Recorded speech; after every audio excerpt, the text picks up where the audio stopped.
Ақпанның 24-ші жұлдызында Астана қаласындағы Шайх Кунта қажы мешітінде мұсылман қауымы жиылып, Мәуліт күнін атап өтті. Мәуліт Мұхаммед пайғамбарымыздың туған күні, әрі ол күнде мұсылмандардың топтасуы және бірігуі күні. Сондықтан шара барысында оның адамгершілік хадистерін уағыздауға, жоғары адамгершілік өмір жолын зерделеуге, дәстүрлі исламды оқып үйренуге баса назар аударылады. Шайх Кунта қажы мешітінде болған мерекеге жамағатпен бірге қала мешіттерінің діни өкілдері, дін істері департаментінің өкілдері шақырылған екен. Бисмиллахир-рахманир-рахим. Алхамдулиллах, вассалату вассаламу аля расулиллах, валя набия ба'да амма ба'д. Біріншіден, мына барша мұсылмандардың ең ұлық күні, қасиетті жұма күні құтты болсын. Осы жұма күні оқып жатқан намаздарымыз, жасап жатқан дұға тілектерімізді Алла тағалам қабыл еткен болсын. Ал енді пайғамбарымыз өзі айтты ғой: "Ана буисту ли утаммима макаримал ахлақ." Мен мінез құлықтарды, көркем мінез құлықтарды кемеліне жеткізу үшін жібердім деді.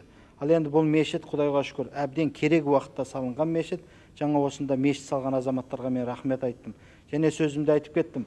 Қазақстандағы мешіттер әр ұлттың мешіті де бөлінбеу керек. Анау мәселен ұйғырдың мешіті, қазақтың мешіті, чешеннің мешіті, татардың мешіті деген болмау керек. Мешіт ол Алланың үйі. Мешіт елдің бірлігіне қызмет ететін, жамағаттың ынтымағына қызмет ететін орын болу керек. Сонда ғана біздің иншалла мұсылманшылығымыз, сонда ғана біздің адамгершілігіміз дұрыс болады. Шайх Кунта қажы мешітінде ол күнде ине шаншар жер болмады. Пайғамбарымыз сілтеген жолмен жүруге бел байлаған жамағат Алла үйінен табыла білді. Қандай керемет, мына жерде әр ұлт өкілдері, біздің Қазақстанымыз 130 ұлт пен ұлыстың басын қосып отырған, бір шаңырақтың астында тату тәтті өмір сүріп отырған еліміз. Басқалар бізге қызығып та қызғанып та қарайтын еліміз. Міне сол бірлігімізден, сол ынтымағымыздан Алла тағалам бізді айырмасын.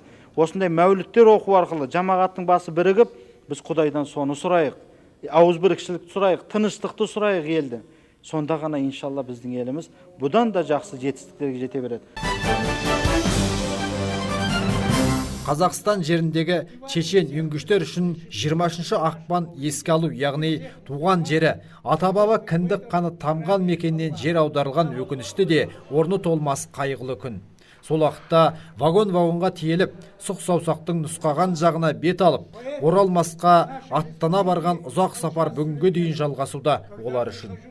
Ел аралық емес-ау, үй арасы әзір қатынастар қақыған ақпанның ақ аязында арып ашып дәм тұзы таусылмағандар байтақ Қазақстанға жетті. Жан аман қалды. Бүгінде Құдайға шүкір, Мәуліт пайғамбарымыздың туған күнін атай отырып, депортация құрбандарын да еске алып отырмыз, дейді Астана қаласындағы Шайх Кунта қажы мешітінің имамы Жақия қажы Абдуллаұлы. Алхамдулиллахи раббил аламин, вал ақибату лил муттақин, вассалату вассаламу аля расулихи Мухаммадин афзалир русули вал анбияи вал мурсалин. Енді бүгін жұма күні қасиетті, жаңа өздеріңізге белгілі, осы біздің мешітіміздің Шайх Кунта қажы атындағы мешіт кеше 23 ақпан, яғни бұл баяғы Шешен Ингуш Вайнақ диаспорасының депортация болған күні. Сондықтан сол депортацияда енді өздеріңіз білесіздер, қиыншылық заман, сол мал айдайтын вагондарға адамдарды салып жіберді қыстың күні. Сонда енді жолда жүргенде біреулер қайтыс болды, жастар қайтыс болды, үлкені қайтыс болды, біреулер көмусіз қалды, біреулер ұрпақсыз қалды. Енді солар келіп, осы Қазақстанға жетіп, Құдайға шүкір, осы елдің халқының арқасында Алла Тағала әрбір шаңыраққа осындай адамгершілік қасиетімен бұлар аман қалып, енді осы бүгінгі күн Қазақстанға 70 мыңнан көп мүмкін шешен үңгіштер тұрады. Көп бірікті, игілі іс атқарды. Мәуліт күні Мұхаммед пайғамбарымыз саллаллаху алейхи саламға арнап жазылған арнауын айтты. Ал өлі разы болмай тірі байымайдыны берік ұстанған жамағат бабаларын да еске алуды ұмыт қалдырған жоқ. Дастархан жайып Құран бағыштады. Сондықтан бүгінгі мына оқылған бірінші мәулітке, яғни анау көпшілікпен айтылатын ол салауаттар, мысалы Аллахумма салли ала Мұхаммад деп бәрі бірге айтады, саллаллаху ала Мұхаммад деп бәрі бірге айтады. Бұл қосылып айтатын. Негізге сол мәулітқа арнаған енді арнау. Аллаға шүкір, барға қанағат. Ел мен жердің киесі мен мейірімін ұға білген бауырларымыз ағынан жарылуда. Те нелегкие годы, когда наши предки были сюда незаконно высланы.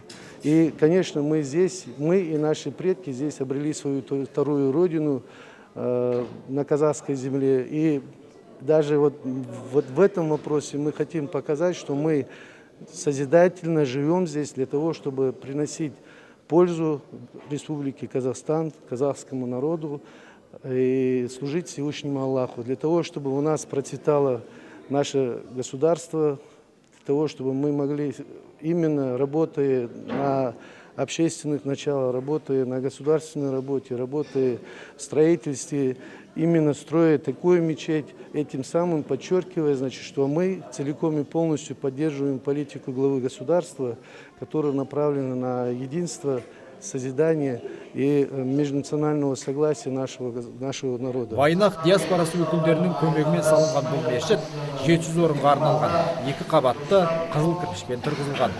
Алла үйі жақын маңдағы жамағат үшін өте қолайлы екен. Жетіқоңырдың Қуантайы Айтжан Отызбаев арнайы Жетіқоңыр жаңалықтар үшін.